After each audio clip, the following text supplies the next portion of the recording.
여러분 안녕하십니까. 잠시 줄어드는가 싶었던 확진자 수가 또다시 2,000명대를 넘어섰습니다. 역대 두 번째로 많은 규모입니다.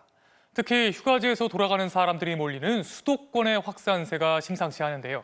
정부는 내일 새로운 거리두기 조정안을 발표합니다. 김하영 기자의 보도입니다. 서울 영등포구에 있는 한 어르신 돌봄시설. 지난 16일 이용객과 가족, 지인 등 4명이 확진된 뒤 9명의 추가 확진자가 나왔습니다.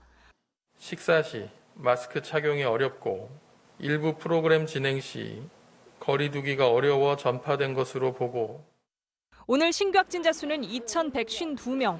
역대 최대였던 지난 11일 이후 8일 만에 다시 2,000명대로 올라섰고 규모로 보면 역대 두 번째입니다. 확진자의 65%는 수도권 지역에서 나오면서 수도권의 확산세가 다시 커지고 있습니다. 여름 휴가지에서 돌아온 사람이 늘어난 데다 연휴 이동량 증가 등으로 비수도권에서의 유행이 다시 수도권으로 옮겨간 것으로 분석됩니다. 오늘 오후 6시까지 집계된 신규 확진자는 1,526명으로 내일 발표될 신규 확진자 수도 2,000명 안팎일 것으로 예상됩니다. 방역당국은 유행을 주도하고 있는 델타 변이가 기존 코로나 바이러스에 비해 감염 재생산 지수가 2.5배 이상 높은 걸로 추정하고 있습니다. 델타 변이 확산으로 최근 일주일 사망자 수는 53명으로 직전 주보다 약 2배로 늘었습니다. 치명률이나 이런 부분들은 일정한 수준을 유지하고 있는 것 같은데 환자 숫자가 증가함에 따라서 사망하신 분들이 증가하는 것으로. 정부는 고강도 방역 조치로 확진자의 급격한 증가 추이는 많이 잡혔다고 보고 있습니다. 이 때문에 다음 주부터 적용될 거리두기 단계도 현행 수도권 4단계, 비수도권 3단계가 연장될 가능성이 큽니다. 다만 다음 달엔 추석이 있어 연휴 전까지 4주를 연장하는 방안과 백신 접종자가 포함되면 저녁 6시 이후 4명까지 모일 수 있게 하는 방안을 함께 검토하고 있는 것으로 확인됐습니다. 정부는 확진자 증가 추이와 백신 접종 상황을 고려해 내일 거리두기 조정안을 발표할 예정입니다. MBC 뉴스 김하영입니다. 위중증 환자도 하루 만에 24명이 늘어서 400명에 육박하게 됐습니다. 20일 연속 300명을 넘어선 건데요. 병상 부족 우려가 다시 커지고 있습니다. 박진주 기자의 보도입니다. 전국의 코로나19 중증 환자 전담 병상은 814개. 이 가운데 입원이 가능한 병상은 36%인 295개입니다. 수도권에선 병상 가동률이 67%로 여유가 있는 상황이지만 대전은 병상 14개가 모두 찼고 충남은 18개 병상 가운데 딱 하나만 남아 1개에 달했습니다. 문제는 수치로 나타난 여유 병상보다 실제 입원이 가능한 병상이 더 적다는 겁니다. 경기도 내 간염병 전담병원인 경기도의료원 산하 6개 병원의 경우 774개 병상 중 남은 병상이 38개뿐인데 이 가운데 20개 정도는 응급 상황을 대비해 남겨놔야 해서 사용할 수 없습니다. 생활치료센터에서 전원 오는 환자를 위해서는 응급하게 2개 정도씩은 각 병원마다 좀 빼놓고 대기를 해야 된다라고 해서 전국의 생활치료센터 또한 전체 19,000여 병상 가운데 41%를 사용할 수 있는 것으로 집계됐지만 실제로는 기존 건물을 입원실처럼 바꿔야 해서 입소가 늦어지는 경우가 발생하고 있습니다. 혈압계나 뭐 이런 것도 있어야 되고 1인 1실 목욕하도록 이제 동선 자르고 이러면 개조를 해야 되는데 일주일 정도는 걸렸던 것 같은데요. 더 큰 문제는 환자가 입원할 병상이 있어도 이를 관리하는 의료진의 필요가 한계에 달해 운영에 문제가 발생할 수 있다는 겁니다. 1년 미만 이직률이 거의 2명 중에 1명꼴로 나왔잖아요. 방호복을 입고 8에서 10명을 보는 건 굉장히 힘든 거거든요. 코로나19와 1년 반 넘게 사투를 벌여온 의료진들은 인력 확충과 처우 개선 문제를 해결해 주지 않으면 다음 달 2일 총파업에 돌입하겠다고 예고했습니다. MBC 뉴스 박진주입니다. 인천의 생활치료센터에서 50대 여성이 숨진 데 이어 충남 아산의 생활치료센터에서도 60대 남성이 숨진 것으로 확인됐습니다. 유가족은 숨진 남성이 의료진을 부르려고 했지만 연락이 제대로 닿지 않은 채 방치됐다고 주장했습니다. 조희영 기자가 단독 취재했습니다. 코로나19 확진 판정을 받은 60대 남성 A씨는 지난 12일 충남 아산의 생활치료센터에 입소했습니다. 입소 당시 무증상이었지만 이튿날부터 콧물 등 일부 증상을 보였고 나흘 뒤엔 구토와 설사 증세를 호소했습니다. 그리고 어제 오후 1시 반쯤 A씨는 병실에서 숨진 채 발견됐습니다. 가족분이 연락이 안 된다고 해서 강제 개방하고 들어간 거예요. 사망 시간 아직 안 나왔습니다. 방역당국은 현재까지 확인된 바로는 A씨에게 기저질환은 없었고 지난 9일 모더나 백신도 접종받았다고 밝혔습니다. 유가족들은 생활치료센터의 관리가 허술했다고 비판했습니다. 전화 대신 입소자들이 하루 2번 스마트폰 앱을 통해 체온과 호흡기 증상 등을 기록하게 했는데 기록을 안 해도 경고 문구만 뜰 뿐 의료진의 방문 등 확인 절차는 없었다는 겁니다. 또 가족과 마지막 연락을 나눈 17일 저녁부터 어제 오후 숨진 채 발견될 때까지 17시간 동안 방치됐을 가능성도 제기했습니다. 유족 측은 A씨가 앞서 구토 증세로 의료진을 부르려고 했지만 앱 사용이 어렵고 전화도 받지 않는다고 말했다면서 의료진을 부를 수 있는 비상벨이라도 있었다면 사망을 막을 수 있었다고 주장했습니다. 경찰과 방역당국은 부검 등을 통해 정확한 사망 경위를 조사할 예정입니다. MBC 뉴스 조희영입니다. 생활치료센터는 증상이 없거나 가벼운 코로나 환자들을 따로 모아서 관찰하고 치료하는 곳입니다. 그런데 어떻게 여기서 환자가 숨지는 일이 연이어 벌어진 걸까요? 이준범 기자가 취재했습니다. 지난달 코로나 확진 판정을 받고 서울의 생활치료센터에서 지낸 30대 여성. 하루 2번 몸 상태를 앱에 등록하는 것이 센터에서 받은 관리의 전부였습니다. 증상이 있다고 입력해도 의료진의 연락이 먼저 온 적은 없었습니다. 앱에 체크를 하면 간호사실에서 연락을 줘야 되잖아요. 근데 이상이 있는 거를 환자가 알아서 전화를 해야 해서. 지난 9일 인천 생활치료센터에서 숨진 50대 환자 역시 폐렴 증세에도 제대로 관리받지 못했다는 것이 유가족의 주장입니다. 이렇게 생활치료센터의 허술한 관리 문제가 불거지는 건 상당 부분은 인력 부족 때문입니다. 병원으로 옮겨야 하는 기준은 마련돼 있지만 현장에서 환자의 상태를 보고 결정할 의료진이 턱없이 부족한 겁니다. 사망자가 발생한 인천의 생활치료센터도 의사가 1명만 순환 배치돼 있었고 당시엔 근무 중이 아니었습니다. 규모에 따른 적정 의료 인력 숫자가 정해져 있긴 하지만 권장사항이어서 이를 지키는 곳은 전국 61개 생활치료센터 중 21곳뿐입니다. 기본적인 목적은 격리에 더 많이 방점이 찍혀 있는 것이고 의료 인력의 한계가 있기 때문에 생활치료센터에 많은 의료 인력을 넣기도 쉽지가 않거든요. 생활치료센터 관리 문제가 잇따르면서 입소 자체를 기피하고 병원 입원을 원하는 확진자들이 늘 경우 의료 체계엔 부담이 될 수 있습니다. MBC 뉴스 이준범입니다. 18살에서 49살의 백신 10부제 예약이 마무리됐습니다. 만약 예약을 놓치셨다면 추가 예약이 가능한데요. 잠시 뒤인 저녁 8시부터 추가 예약이 시작됩니다. 정부는 추석 전까지 국민 70%에 대한 접종 목표를 달성하려면 18살에서 49살의 예약률을 높이는 게 관건이라고 밝혔습니다. 박윤수 기자의 보도입니다. 오늘 0시까지 백신을 맞겠다고 예약한 18세에서 49세 이하는 908만여 명, 예약률은 60% 수준입니다. 하지만 우선 접종 대상으로 혹은 자녀 백신 등으로 이미 708만 명이 백신을 맞아 실제 접종률은 70%를 웃돌 것으로 보입니다. 오늘 저녁부터 36세에서 49세의 추가 예약이 시작되는 등 다음 달 18일까지 예약이 가능합니다. 정부는 추석 연휴 전까지 국민 70%에게 1차 접종을 마친다는 목표를 달성하려면 예약률을 높이는 게 필수적이라고 보고 있습니다. 관건은 18세에서 49세 연령층의 그 예약률입니다. 현재까지 예약하지 않으신 분들이 최대한 많이 예약에 참여하실 수 있도록 독려하는 것이 필요하고 다만 예약자 규모만 1,370만 명을 웃도는 만큼 수급 변수가 없고 예약자가 모두 접종한다면 목표 달성에 문제가 없을 걸로 전망하고 있습니다. 자녀 백신에 한해 접종 연령을 낮춘 아스트라제네카 백신은 이틀 동안 30, 40대 2만 명이 접종받은 것으로 집계됐습니다. 정부는 4차 유행이 진행 중인 현 상황을 감안하면 30세 이상에서도 아스트라제네카 백신의 접종 이득이 위험보다 더 크다고 강조했습니다. 고위험군인 60세에서 74세 미접종자의 예약률이 24%에 그치면서 예약 기회를 한 번 더 주는 방안도 논의되고 있습니다. 미접종자에 대한 접종을 일단락을 하고 그 이후에도 이제 추가적으로 접종에 의향이 있으신 분들에 대해서는 저희가 별도로 예약 기간을 검토를 해서 안내를 하도록 하겠습니다.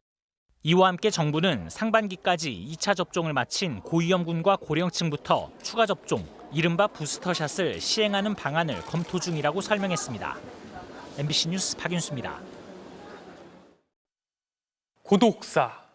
사람들과 단절된 채 홀로 세상과 이별하는, 그리고 그 사실조차 아무도 모르는 쓸쓸한 죽음을 말합니다. 전에는 특이한 사건 정도로 여겨졌지만 이제는 전문 청소 업체들이 등장할 정도로 흔한 일이 되는데요. 홍신영 기자가 전문 청소 업체와 함께 한 50대 남자가 홀로 떠난 자리를 찾아갔습니다. 초록색 테이프로 문틈을 꽁꽁 막은 집 앞. 검은 옷차림으로 고개를 숙여 묵념합니다. 문을 여는 순간 덮쳐오는 지독한 냄새. 이름 중 한 글자를 따서 기리삼촌이라 불린 58살 남성의 죽음은 2주 넘게 지나서야 이 냄새 덕분에 주변에 겨우 알려졌습니다. 투명한 냄새처럼 아무도 알아채지 못한 죽음. 핏물과 분비물이 남긴 시커먼 얼룩만이 힘겨웠을 그의 마지막 순간을 증언합니다. 냉장고에 왼쪽 발이 저기 있었어요. 넘어지셨던 것 같아요. 그러나 머리는 저쪽에 있고 그죠? 키가 크셨나 봐요. 마지막 입은 옷은 뭉치째 한쪽에 구겨져 있습니다. 밤식하시면서 시신을 이쪽으로 옮기셨나 봐요. 그래서 여기서 옷을 벗겼잖아요. 이제 기리삼촌의 흔적들을 지울 차례. 특수약품을 뿌린 바닥을 저도 함께 닦아내며 검은 얼룩들을 하나둘 지웠습니다.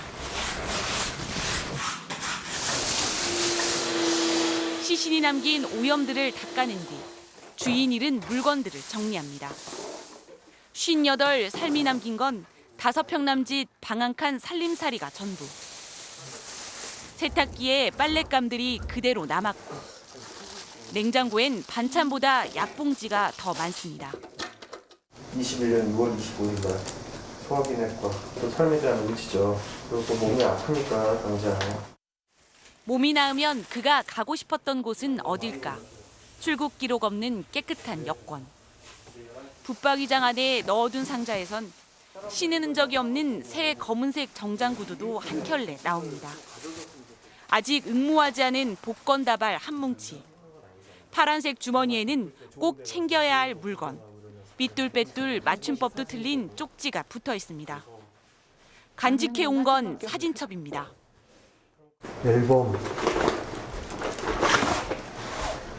앨범이네.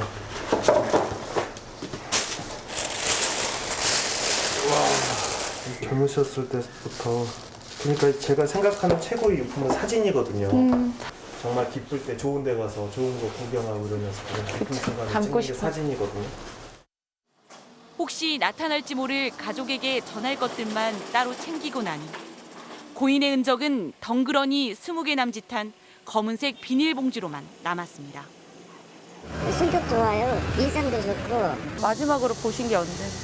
한 보름도 넘었죠. 한 달 가까이 되지. 찾아오는 사람도 없었어요. 국내 고독사가 얼마나 되는지는 아직 정확한 통계조차 없습니다. 올해 4월에서야 관련 법이 통과되면서 실태 조사가 시작됐습니다. 그래서 고독사 규모는 경찰의 사망사건 현장 감식 보고서를 참고해 짐작만 할 뿐인데 지난해 4,200건으로 1년 전보다 500명 가까이 늘었습니다.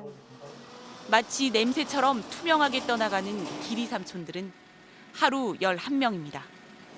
MBC 뉴스 홍신영입니다.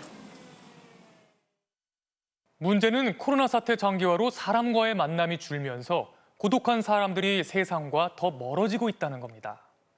얼굴을 보고 안부를 묻기 어려워진 시대. 우리는 어떤 대안을 고민해야 하는지 손하늘 기자가 짚어봤습니다.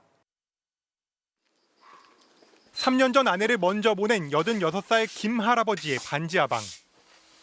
식탁 위 밥과 반찬이 썩은 채 남겨졌습니다. 이게 마지막으로 식사하셨네요. 이게 젓갈에다가 밥을 이렇게 비벼 드시고 삶은 계란까지. 지난 11일 할아버지는 이미 백골이 된 상태로 발견됐습니다. 이 정도면 거의 한 달 반에서 2달 정도 되지 않았나 그런 생각이 들어요. 냄새가 너무 많이 나니까 집주인한테 연락이 갔고 경찰에 신고해서 발견이 된 걸로. 기초생활수급자로 지정돼 매달 64만 원을 지원받았던 할아버지. 집 앞엔 주민센터가 전달한 방역 마스크와 복날 삼계탕이 그대로 놓여 있습니다. 워낙에 몸이 불편하시고 귀도 잘 안 들리겠고 갈 때마다 그렇게 만나기가 좀 어려웠던 있어가지고 그날도 당연히 그런 줄 알고 놓고 왔는데. 그런데 방역 마스크는 8월 5일, 삼계탕은 11일 각각 전달됐습니다. 일주일 가까이 마스크를 가져가지 않았는데도 아무도 문 안을 살펴보진 않은 겁니다. 아무래도 지금 코로나 때문에 비대면으로 지금 관리가 되다 보니까 할아버님은 이미 돌아가셨는데 그거는 이제 문고리에 걸려있던 상황이고. 코로나19로 일상이 된 사회적 거리두기는 할아버지와 그나마 그를 살피던 복지체계 사이의 거리까지 넓혀버렸습니다. 이 거리를 좁히려는 노력이 없는 건 아닙니다. 주민 10명 중 4명이 혼자 사는 서울 장안동. 주민센터 직원들이 어르신들을 찾아다니며 스마트폰에 어플리케이션을 설치해줍니다. 12시간 이내로 연락이 오지 않을 경우에는 저희 이제 공용 핸드폰으로 연락이 가서 이제 그걸 통해서 저희가 위험 신호를 감지하고 24시간 동안 TV를 안 켜면 알림이 뜨도록 전기 사용량을 감시하는 장치를 설치하는 지자체도 있습니다. 하지만 휴대전화나 TV 사용 여부만으로 생사를 확인하기란 쉽지 않은 데다 실시간으로 바로 출동한 인력도 부족합니다. TV가 일정 시간 작동이 이제 멈춰 있다고 하니까 그랬던 건데 이제 아무도 왔다 간 사람 없었다고 그렇게 말씀을 하시더라고요. 과연 이 코로나 시기에 이것이 제대로 작동하고 있는가? 문턱을 넘지 못하는 복지의 한계는 명확합니다. 발굴은 가만히 있어갖고 발굴이 안 되죠. 아울리치, 찾아가는 서비스를 해야 되는 거죠. 고령층의 어르신들일수록 기술을 활용한 비대면 서비스에 대한 접근성이 매우 떨어져요. 1인 가구 600만 명, 코로나19 사태가 1년을 훌쩍 넘은 지금. 김 할아버지 문 앞의 마스크와 삼계탕은 복지제도가 비대면으로 안부를 물어도 괜찮은 건지 우리에게 묻고 있습니다. MBC 뉴스 손하늘입니다.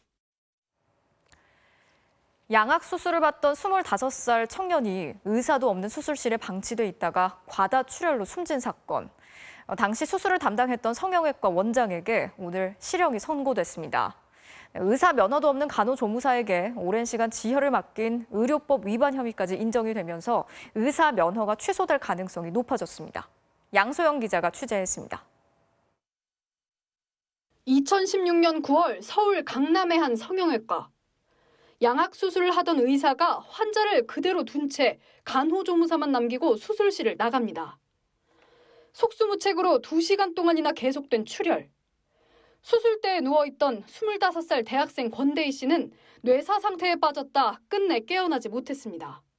어이없게도 병원장 장모 씨는 당시 권 씨 등 환자 3명을 동시에 수술했던 것으로 드러났습니다. 오늘 1심 재판부는 장 씨에게 징역 3년과 벌금 500만 원을 선고하고 법정에서 구속했습니다. 다른 환자를 수술한다는 이유로 면허가 없는 간호조무사에게 30분간이나 지혈을 맡기는 등 업무상 과실치사와 의료법 위반 혐의가 모두 유죄로 인정됐습니다. 의료법 위반 혐의가 유죄로 최종 확정되면 장 씨는 의사 면허도 잃게 됩니다. 재판부는 이른바 공장식 수술 라인을 돌리느라 환자를 다른 병원에 보내지도 않았고 결국 골든타임을 놓쳤다고 질타했습니다.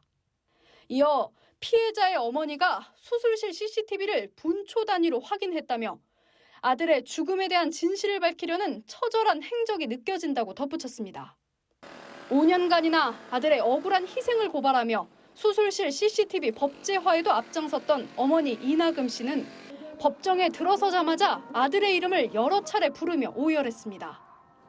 당초 이 씨는 검찰 지휘부까지 면담하며 의료진에게 살인죄를 적용해 엄히 처벌해달라고 호소했지만 뜻을 이루지 못했습니다. 공소장 변경해달라고 지금 다시 한번 시도를 해볼 거예요. 죄명 자체가 살인죄나 상해치사죄로 기소가 안 된 그 자체에 문제가 있는 거예요. 병원장 장 씨는 실형 선고와 법정 구속에 당황한 표정이었던 반면 권 씨 유족 측은 2심에서 살인죄 적용을 다시 요구하겠다고 밝혔습니다. MBC 뉴스 양소연입니다.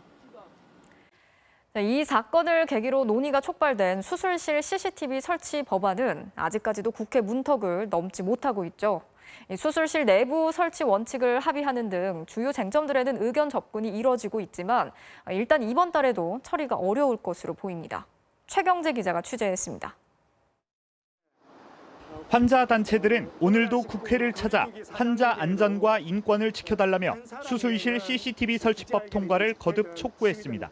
계속해서 미룬다면 이는 입법기관인 국회의 직무유기로서 국민의 혹독한 비난에 직면할 것이다. 수술실 CCTV 설치 법안은 21대 국회 들어 줄곧 복지위 법안 소위에 계류된 상태입니다. 1년 가깝게 논의한 결과 핵심 쟁점에 대한 의견 접근은 어느 정도 이루어졌습니다. 가장 큰 쟁점인 CCTV 설치 장소는 수술실 내부로 가닥을 잡았고 환자 동의 시 촬영하되 정당한 사유가 있으면 의료인의 거부를 인정하는 내용, 녹음 불가, 쌍방 합의 시 열람 가능 등의 의견이 모아진 것으로 알려졌습니다. 하지만 CCTV 설치에 드는 비용을 누가 댈지, CCTV 정보 관리는 또 어떻게 할지 같은 세부 쟁점을 두고 입장차가 남아 있습니다. 8월 임시국회 종료가 엿새 남은 가운데 복지위는 다음 주 월요일인 23일 법안 소위를 소집해둔 상황. 이날 회의에서 여야가 법안 처리에 합의한다면 수술실 CCTV 설치법은 극적으로 8월 국회의 문턱을 넘을 수도 있습니다. 수술실 CCTV법 입법 처리에도 더욱 속도를 내겠습니다. 하지만 합의가 또다시 불발될 경우 민주당은 이 법안에 대해선 가급적 단독 처리를 하지 않겠다는 입장이어서 법안 처리는 가을 이후로 미뤄질 전망입니다. MBC 뉴스 최경재입니다.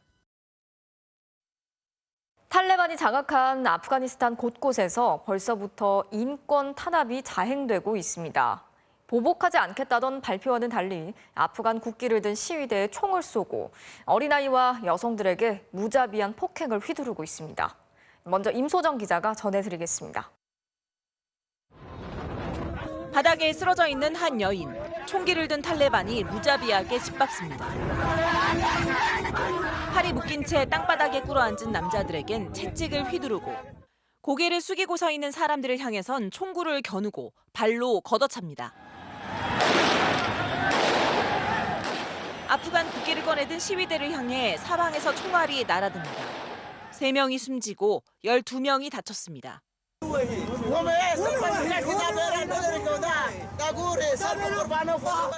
심지어 취재 중인 CNN 기자에게 얼굴을 가리라며 총으로 위협하기도 했습니다. 보복은 없을 것이라고 선언한 탈레반. 하지만 20년 전과 달라진 게 없습니다. 여성들의 권리를 존중하겠다 했지만 벽에 그려진 여자의 얼굴을 훼손하고 언론 독립을 보장하겠다고 했지만 기자들을 무자비하게 폭행했습니다. 아프간 곳곳에서 탈레반에 저항하는 시위가 벌어지고 있고 탈레반이 아직 점령하지 못한 지역에서는 항전을 선언한 살레 부통령을 중심으로 한 저항군이 속속 집결하고 있습니다. 정치인 아흐마드 마수드 주니어는 아프간 장병과 일반인이 무기를 들고 합류하고 있다며 서방 국가들의 지원을 호소했습니다. 한편 돈을 들고 달아난 가니 대통령은 현재 아랍에미리트에 있다고 밝히며 2천억 원을 챙겼다는 의혹에 대해 부인했습니다. من باید پیراهن وطنبان یک واسکت و یک جور چپلی مجبور به ترک وطن شدم. 하지만 그는 언제 어떤 방법으로 아랍에미리트에 입국했는지는 밝히지 않았습니다. MBC 뉴스 임소정입니다. 아프가니스탄은 반도체 같은 첨단 IT 제품에 들어가는 히토류의 매장량만 최대 3,000조 원 규모에 이르는 광물 자원 강국인데요.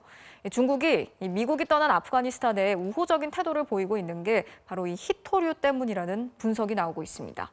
베이징에서 이혜인 특파원이 취재했습니다. 터번을 두른 사람들이 광산에서 채굴에 한창입니다. 아프간에 있는 히토류 광산입니다. 전쟁 때문에 가려져 있었지만 아프간에는 막대한 광물 자원이 묻혀 있습니다. 첨단 산업의 필수 소재인 히토류는 매장량이 최대 3조 달러, 3,500조 원 규모에 이르는 것으로 추정됩니다. 탈레반의 카불 점령 이후 미국 내에서는 중국이 이 히토류를 장악해 무기화할 수 있다는 우려가 나오고 있습니다. 최근 대중국 압박을 강화하고 있는 미국에 이런 시나리오는 악몽일 수밖에 없습니다. So there should be pressure on China if they are going to do alliances with the Taliban in order to generate economic gain for them, that they do it on international terms. 중국은 전 세계 히토류 매장량의 35%, 채굴량의 70%를 차지하고 있습니다. 지난 2010년 일본과의 대아오위다오 분쟁 때 일본 순시선을 들이받은 자국 선장을 히토류 수출 금지를 무기로 석방시키기도 했습니다. 히토류 수입의 80%를 중국에 의존하고 있는 미국은 2017년 아프간 정부로부터 미국 기업의 히토류 개발을 약속받았지만 이제 없던 일이 됐습니다. 중국 관영 매체인 글로벌 타임스는 아프간과의 히토류 협력에 미국이 간섭할 위치는 아니라며 자원 개발에 대한 뜻을 숨기지 않고 있습니다. 중국은 아프간 재건 과정에 건설적 역할을 하겠다고 밝혔지만 미국은 탈레반에 대한 경제 제재를 풀 생각이 없습니다. 아프간 자원 개발이 미중 간 또 하나의 갈등 요소가 될 수 있어 보입니다. 베이징에서 MBC 뉴스 이혜인입니다. 1주택자에 대한 종합부동산세 과세 기준을 지금의 공시가격 9억 원에서 11억 원으로 완화하는 안이 여야 합의로 국회 상임위를 통과했습니다. 당초 민주당의 당론이었던 상위 2% 기준이 국민의힘과의 협의 과정에서 11억 원으로 바뀐 건데요. 정의당은 부자 감세 야합이라며 비판했습니다. 김재경 기자의 보도입니다. 1주택자 종합부동산세를 완화하는 개정안이 국회 기획재정위원회를 통과했습니다. 찬성 16인, 반대 3인, 기권 2인으로서 이 안건은 가결되었음을 선포합니다. 과세 기준을 공시가격 9억 원에서 11억 원 이상으로 높이는 내용입니다. 실거래가로는 약 15억 7천만 원에 해당합니다. 민주당은 최근 부동산 가격 상승에 따라 현행 기준대로라면 전국의 3.7%, 서울의 경우는 더 많은 16%의 아파트가 종부세 대상이 된다며 완화를 추진해왔습니다.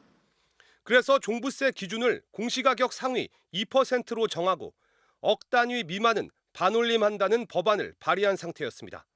현재 기준으로는 10억 6,800만 원. 그런데 반올림을 하게 되면 11억 원 이상부터 세금을 물리게 돼 10억 6,800에서 11억 사이는 상위 2%에는 들지만 종부세를 내지 않는 일종의 불일치가 발생하게 됩니다. 종부세 4.4.5입이란 논란까지 제기되자 여야는 상위 2%에 비슷한 액수인 11억 원으로 합의했습니다. 예측 가능성과 신축성과 또 규정에 의해서 하는 그런 게 좀 더 포함이 돼야 될 거예요. 하지만 반대 의견도 만만치 않았습니다. 종부세 강화 1년 만에 기조를 정반대로 바꿨다.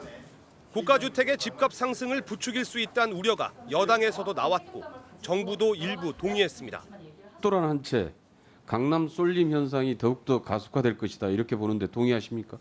집값 측면만 본다면 공제급이 올라가는 거는 아마 이제 불안 요인으로 작용할 소지가 있는 거고요. 정의당은 보유세를 강화해 집값을 잡겠다던 정부의 약속을 한 방에 뒤집어버린 계약이라고 비판했습니다. 개정안은 25일 본회의 통과가 유력한 가운데 새 기준에 따른 고지서는 11월부터 발송됩니다. MBC 뉴스 김재경입니다. 이재용 삼성전자 부회장이 가석방된 지 엿새 만에 또 다른 재판인 경영권 승계 의혹 재판에 출석했습니다. 가석방 후 경영 참여와 관련해 취업 제한 위반 논란이 일고 있는 것에 대해선 입을 굳게 닫았는데요. 박범계 법무부 장관도 이 부회장의 행보를 두둔하는 듯한 말을 해서 논란이 커지고 있습니다. 조국현 기자의 보도입니다. 경영권 승계를 위해 삼성물산과 제일모직의 합병 과정에 위법하게 관여한 혐의를 받아 재판에 넘겨진 이재용 삼성전자 부회장. 12번째 공판에 참석하기 위해 가석방 이후 처음 공식 석상에 모습을 드러냈습니다. 카메라 앞에서 고개부터 숙였던 출소 때와 달리 오늘은 취재진 질문에 답하지 않고 법정으로 직행했습니다. 특히 취업 제한 위반 논란을 의식한 듯 관련 질문에 말을 아꼈습니다. 경영 행보가 취업 제한 위반이라는 지적에 대해서 어떻게 생각을 하십니까? 회사 돈 86억 원을 횡령해 뇌물을 준 혐의가 확정된 이 부회장은 형 집행이 끝나는 내년 7월 이후 5년 동안 취업 제한 대상입니다. 그럼에도 구치소를 나선 뒤 곧바로 회사를 찾아 경영 복귀 논란에 스스로 불을 지폈습니다. 삼성 측은 급여를 받지 않는 미등기 비상근 임원인 이 부회장의 직위를 근거로 버티기에 들어갈 태세입니다. 취업 제한 해제 심사권을 진 박범계 법무부 장관마저 이 같은 삼성 측 입장에 동조하면서 논란이 증폭될 전망입니다. 미등기 임원으로서 이사에 참여하지 않고 의사결정에 참여할 수가 없습니다. 취업이라고 보기는 어렵지 않느냐. 경제정의 실천 시민연합 등 시민단체들은 무보수 미등기 임원이라는 이유로 법 위반이 아니라는 논리는 타당하지 않다며 이 부회장을 고발할 계획입니다. MBC 뉴스 조국현입니다. 민주당이 허위 조작 보도에 대해 최대 5배의 징벌적 손해배상을 물릴 수 있도록 하는 언론중재법을 상임위에서 단독 처리했습니다. 야당은 지난 정부에서 이 법이 있었다면 최순실부터 손해배상을 청구했을 거라며 강하게 반발했습니다. 김지경 기자가 취재했습니다. 언론 탄압! 민주당은 철회하라! 야당의 반대 시위 속에 열린 문체위에서 민주당은 언론중재법 개정안을 단독 처리했습니다. 찬성 9명으로 가결되었음을 선포합니다.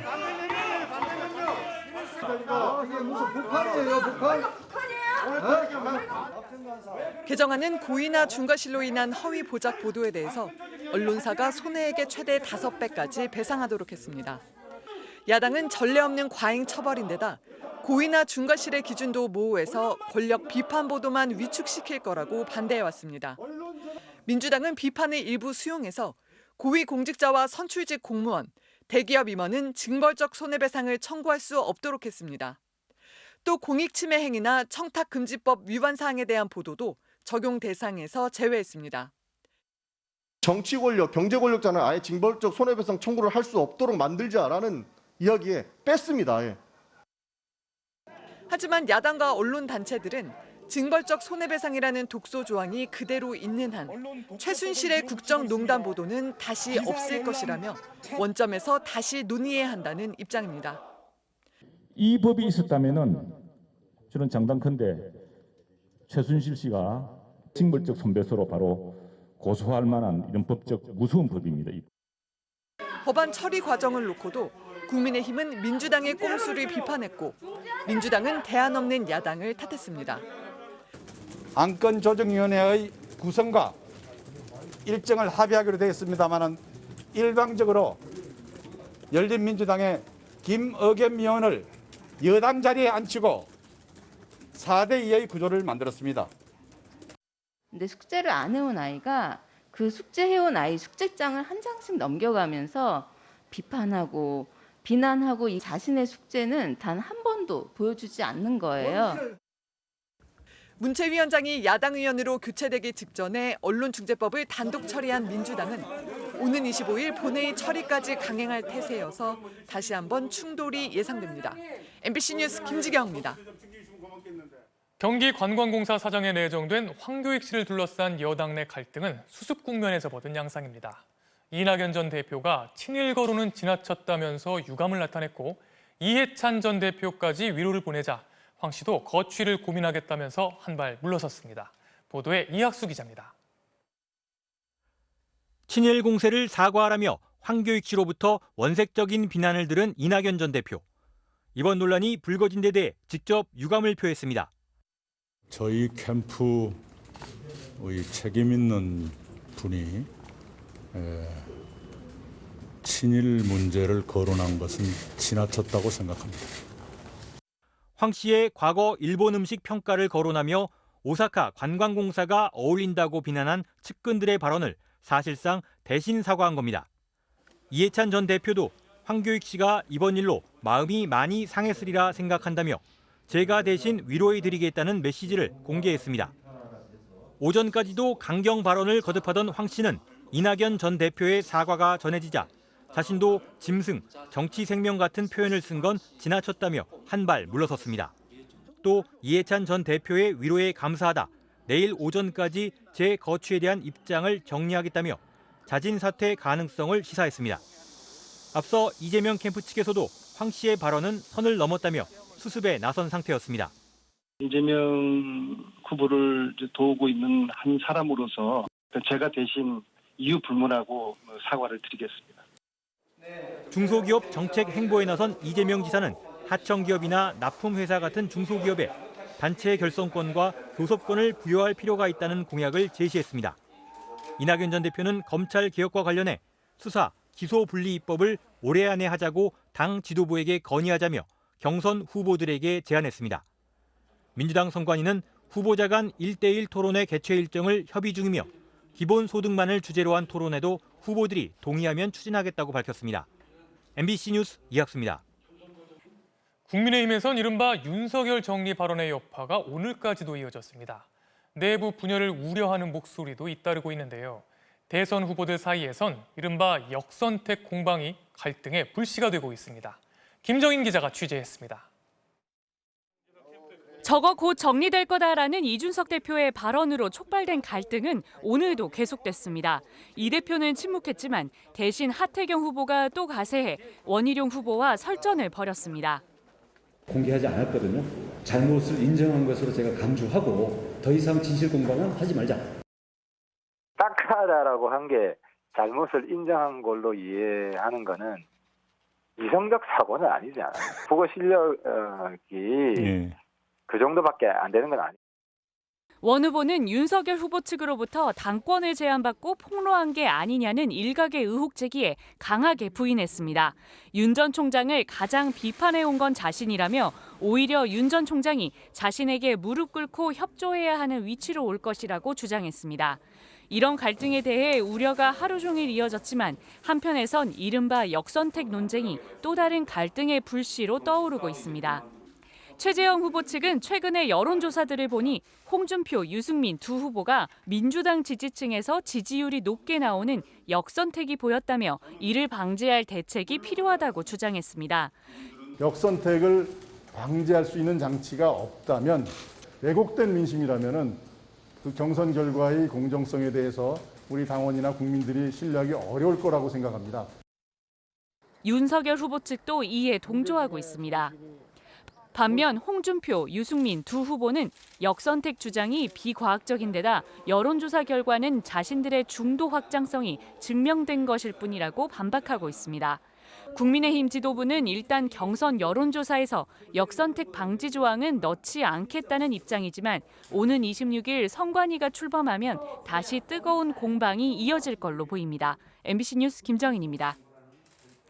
온라인 쇼핑몰 쿠팡은 최저가 보장을 내세우고 있죠. 그런데 최저가를 위해서 납품 업체들한테 갑질을 일삼아온 것으로 공정위 조사 결과 드러났습니다. 피해 업체 중에는 LG나 SK 계열사 같은 대기업들도 포함됐습니다. 이나보 기자가 취재했습니다. 쿠팡에서 코카콜라를 검색해봤습니다. 로켓 배송 품목에 다른 콜라들은 다 있는데 코카콜라가 없습니다. 코카콜라 제조 공급사인 LG 생활건강이 쿠팡의 요구대로 가격을 맞춰주지 않는다는 이유로 거래를 끊었기 때문입니다. 쿠팡은 최저가 보장 정책을 펴니다. 만약 다른 경쟁 쇼핑몰이 쿠팡보다 싼 값에 물건을 팔면 쿠팡도 가격을 내려야 합니다. 그만큼 쿠팡의 이익은 줄어듭니다. 공정위에 따르면 쿠팡은 자기들 가격을 내리는 대신 다른 쇼핑몰의 가격을 올렸습니다. 납품업체들에게 다른 쇼핑몰에서 판매하는 가격을 올리라고 요구했습니다. 거부하면 거래를 끊었습니다. 쿠팡에서 우리 제품이나 우리 회사 이름이 검색이 안 되게 하지 않는 것도 기본이고요. 시장에서의 상황을 보면 월등히 그쪽이 온라인 시장에서는 갑이죠. 지난 3년 동안 이렇게 당한 납품업체는 101개. LG생활건강, SK매직, 유한킴벌리, 한국PNG, 메일유업, 남양유업, 쿠첸, 레고코리아. 대기업들도 줄줄이 쿠팡의 갑질에 당했습니다. 최근에는 그게 유통업체로 이미 힘이 넘어갔다는 건 누구나 다 아는 사실이고요.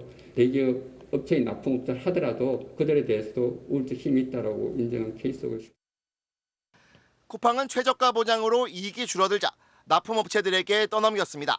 광고 강매, 쿠폰 발급, 판매 장려금으로 받아낸 돈이 183억 원이 넘습니다. 하지만 공정위가 쿠팡에 부과한 과징금은 고작 32억 9천만 원입니다. 쿠팡이 현재 적자라는 이유로 과징금을 깎아주고 검찰 고발도 하지 않았습니다. 쿠팡은 얼마 전만 해도 신생 유통기업이어서 대기업들에게 갑질할 위치가 아니었다며 결정에 불복해 소송을 내겠다고 밝혔습니다. MBC 뉴스 이나모입니다. 거리두기 4단계가 계속되고 있는 와중에도 대면 예배를 강행하고 불법 집회를 시도한 사랑제일교회에 대해서 서울 성북구청이 시설을 폐쇄하라는 명령서를 전달했습니다. 교회 측은 내일 집행정지 신청을 낼 예정입니다. 정상빈 기자가 취재했습니다. 서울 성북구 사랑제일교회 앞에 교회 관계자들이 나타나자 취재진이 몰려듭니다. 그 시각 성북구청 공무원 2명이 교회 측 법률 대리인에게 시설 폐쇄 명령서가 들어있는 봉투를 전달했습니다. 운영 중단에 대해서 명령을 했는데 25일 날 예배를 하셔가지고 다음 후속 조치로 시설 폐쇄 명령이 들어갔거든요. 거리두기 4단계 와중에도 5주 연속 대면 예배를 강행하고 광복절 연휴 기간에 불법 집회를 시도했기 때문이라는 설명입니다. 교회 측은 법원에 집행정지를 신청하겠다면서 앞으로도 예배를 열지는 내일 오전 기자회견에서 밝히겠다고 말했습니다. 시설 폐쇄 명령에 대해서 취소 청구를 저희가 하도록 하겠습니다. 교회 폐쇄는 내일 0시부터 효력이 발생하는데 원칙적으로 교회 내 모든 종교 활동이 금지되고 누구도 출입할 수 없습니다.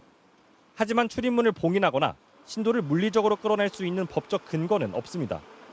따라서 교회 측이 폐쇄 명령을 무시하고 오는 22일 대면 예배를 강행할 가능성도 배제할 수 없습니다. 이번 폐쇄 명령은 지난해 8월 코로나19 집단 감염으로 인한 폐쇄 이후 두 번째입니다. MBC 뉴스 정상빈입니다. 자동차가 회전을 할 때 급제동을 걸어서 일부러 미끄러지게 하는 드리프트라는 기술이 있습니다. 보통 영화나 자동차 경기장에서 볼 법한 위험천만한 기술을 국가산업단지 도로에서 일삼던 남성 2명이 경찰에 붙잡혔습니다. 드리프트 동호 회원인 이들은 자동차 대회에 나가겠다면서 일반 도로에서 연습을 했던 것으로 드러났습니다. 이용주 기자가 취재했습니다.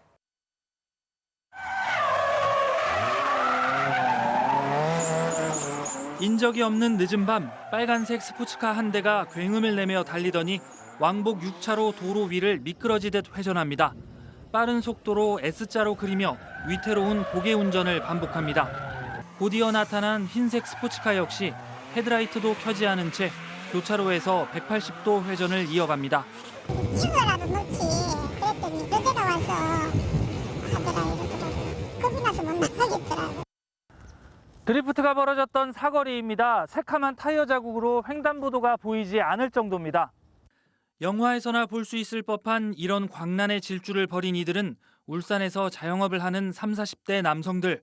밤마다 자동차 굉음에 시달리고 있다는 주변 공장에 신고를 받은 경찰이 잠복 근무를 벌인 끝에 3일 만에 붙잡혔습니다. 이들은 전남 영암에서 열리는 F1 드리프트 대회에 나가기 위해 공단 안에서 연습했다고 경찰 조사에서 진술했습니다.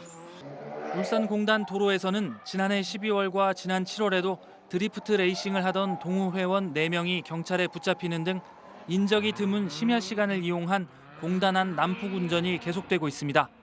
경찰은 2명을 난폭 운전과 자동차 불법 개조 등의 혐의로 형사 입건했습니다.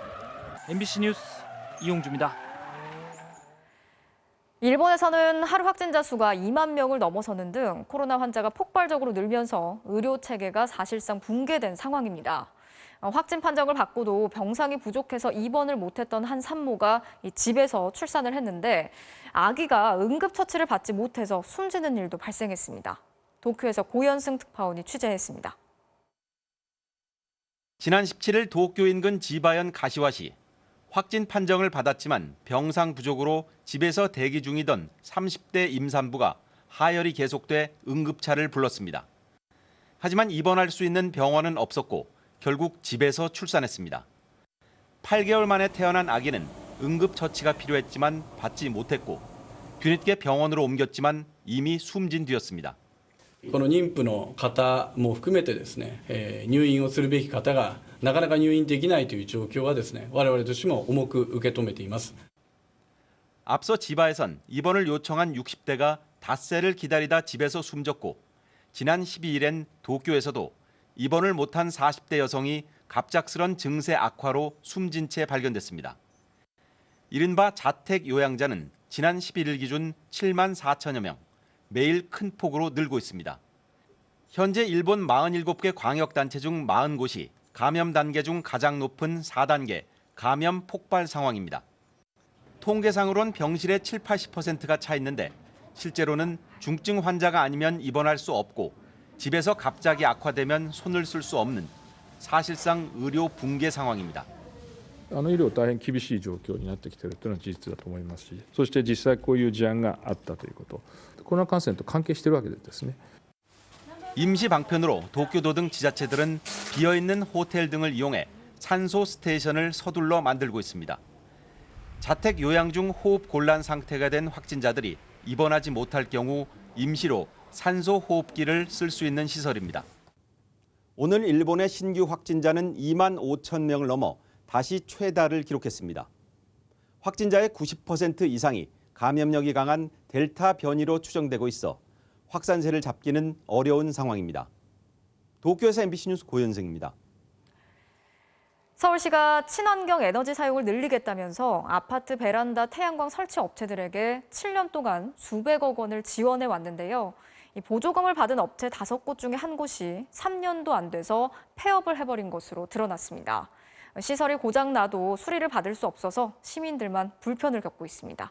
김건휘 기자가 취재했습니다. 서울 영등포의 한 아파트 단지. 베란다 곳곳에 태양광 패널이 설치돼 있습니다. 미니 태양광 발전소를 설치한 30여 가구 중 6가구는 시설이 고장나도 수리를 받을 수 없는 처지입니다.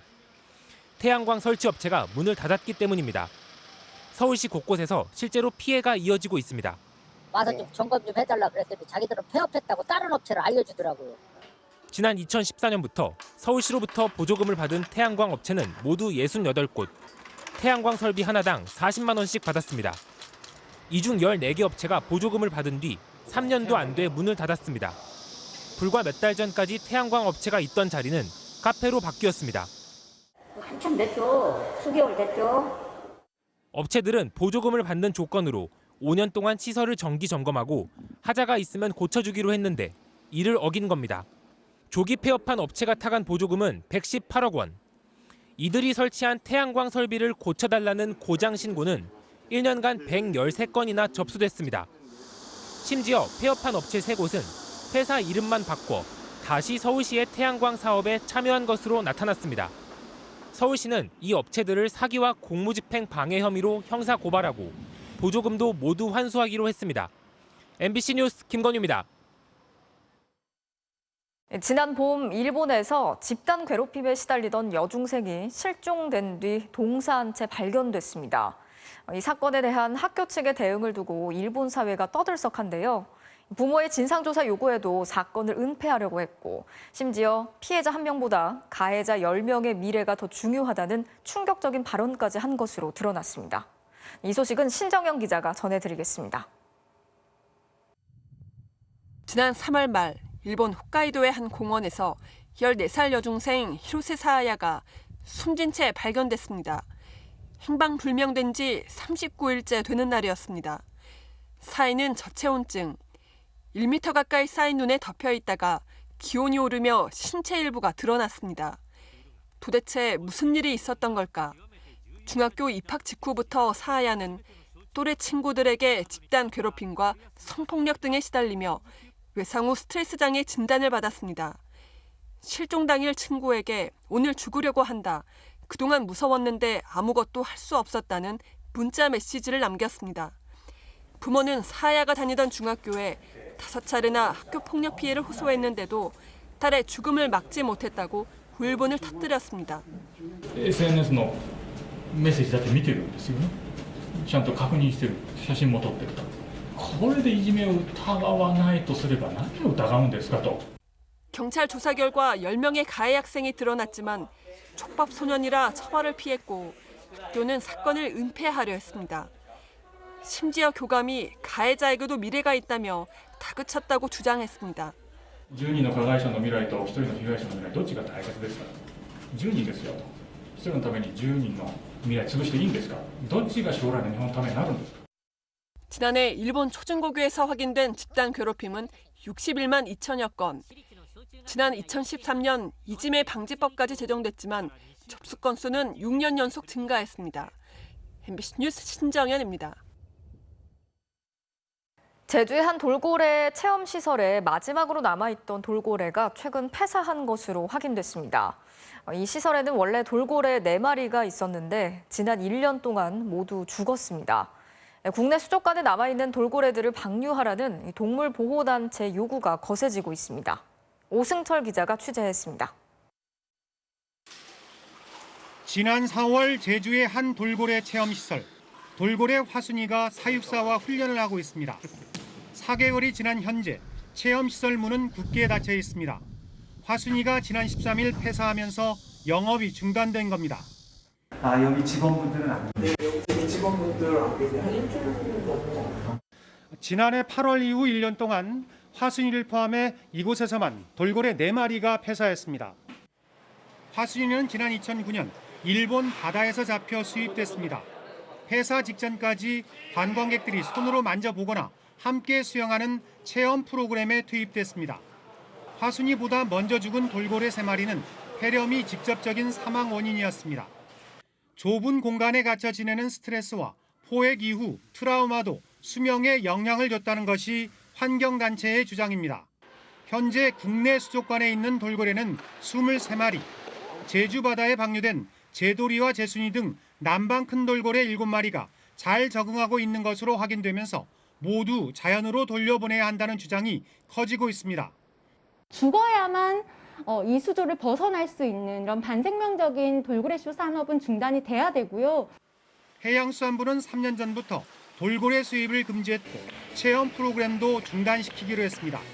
하지만 돌고래가 사유재산인데다 수입 돌고래를 방류할 경우 생태계 교란 우려가 있다며 뚜렷한 결론을 내리지 못하고 있습니다. MBC 뉴스 오승철입니다.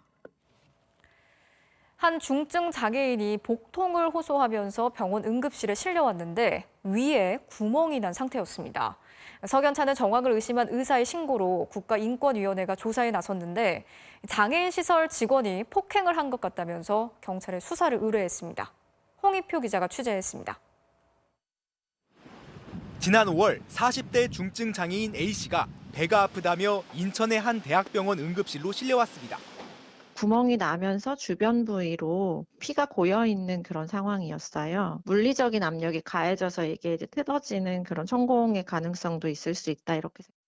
수술을 마친 A씨는 왜 배가 아팠냐고 묻는 의사에게 때렸다, 발로 밟았다고 말했습니다.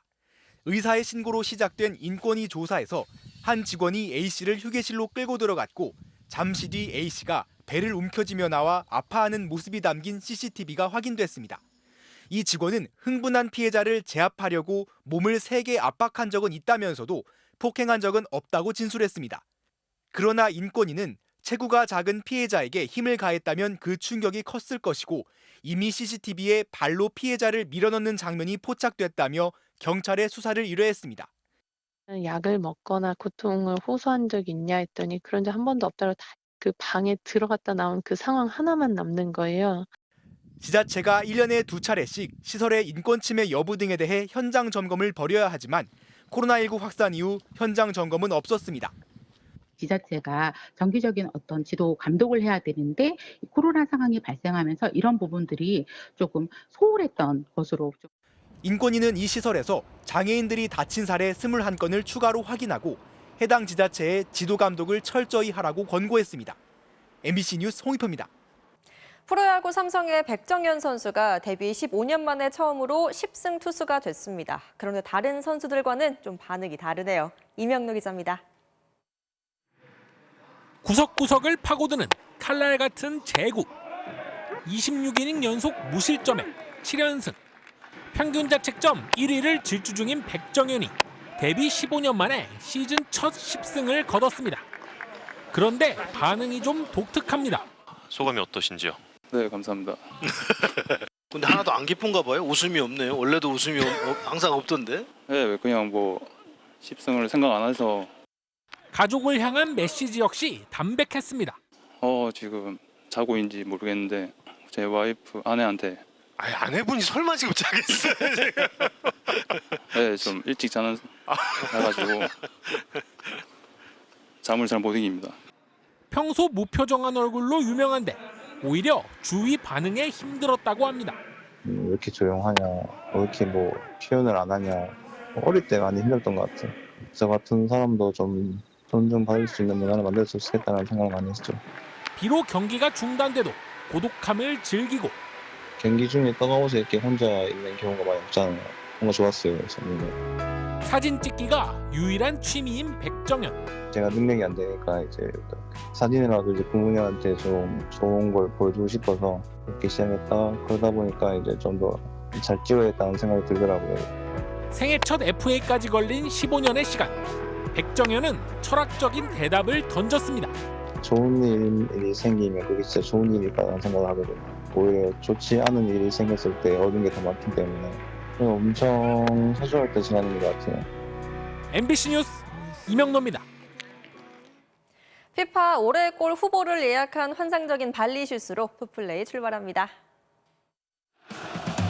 남미 클럽 축구 대항전입니다. 시작부터 발로 또 머리로 뭔가 심상치 않던 브라질 아틀레티코의 사라초.